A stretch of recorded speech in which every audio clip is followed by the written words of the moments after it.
my dad had been an early adopter of not only having patient profiles, which I think pharmacists practicing today would think, how could you practice pharmacy without a patient profile? But that was, Sure. that was pretty much the standard of care in the 60s and 70s. But he had adopted a paper one, and then when QS1 was born, he was one of the first pharmacies in Iowa to have a QS1 computer, and we had a refrigerator-sized backup system that was very manual, and so there was some pain in being a pioneer in that area.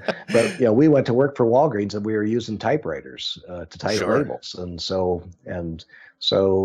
it's interesting. And as in that early 80s when we were there, Walgreens started their own computer system. Milwaukee was one of the test sites for it, so we were able to kind of be in on the ground floor of them computerizing their records. But it's it's interesting to think how technology has changed practice, and yet there's a lot of the practice that's the same as it's been for a lot of years. So yeah, it's also interesting to think.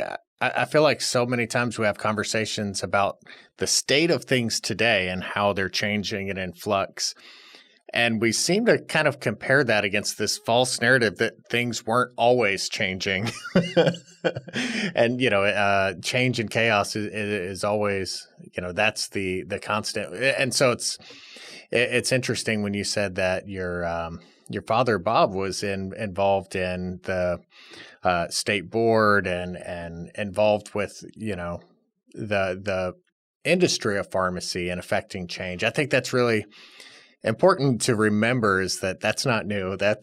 It's always been the state of things, is to change and to really need the the participants in any community or business environment to make sure that it's changing in the right way.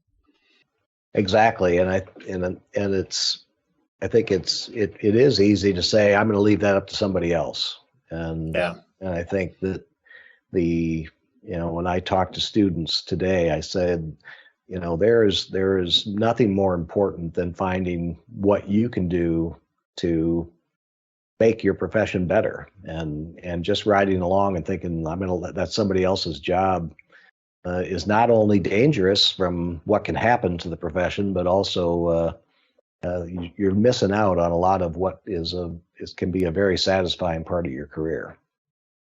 Yeah, I'm a big fan of that mentality in every aspect of your life. If whatever you're doing, if there's a way that you can contribute and share your talents or put a little bit of effort, you can, just make your microcosm of the world at least better. And if everyone does that, man, that really makes things nice.